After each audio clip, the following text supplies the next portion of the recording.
This is the Weather Gazer Philippines, your trusted weather channel.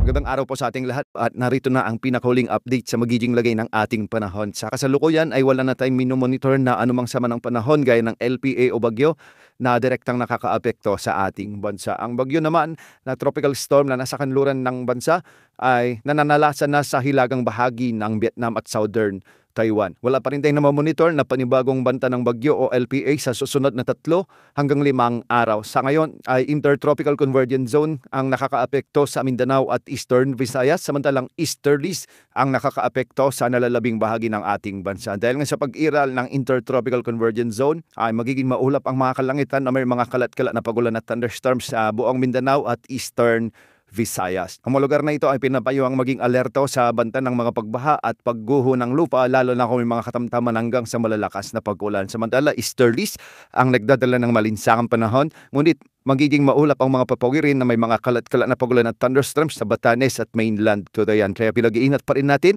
ang ating mga kababayan dito sa banta ng pagbaha at pagguho ng lupa, lalo na kung may mga katamtaman at kung minsan ay malalakas na pag-ulan. Samantala, sa Metro Manila, nalalabing bahagi naman ng ating bansa ay magiging bahagyang maulap hanggang sa maulap ang mga kalangitan na may mga isolated rain showers and thunderstorms. Dulot ito ng mainit na easterlies. Posible pa rin ang banta ng pagbaha at pagguho ng lupa, lalo na kung may mga umiiral na severe thunderstorms. Samantala may nakataas naman na weather advisory dulot ng Intertropical Convergence Zone sa ilang bahagi ng Mindanao, particular sa may Surigao del Sur, Davao Oriental, Davao Occidental at Sarangani. Ang mga lugar na ito ay posibleng makaranas ng mamula 50 hanggang 100 millimeters na pagulan, kaya posible ang pagbaha at pagguho ng lupa lalo na yung mga ilang araw nang nakakaranas ng mga pag-ulan.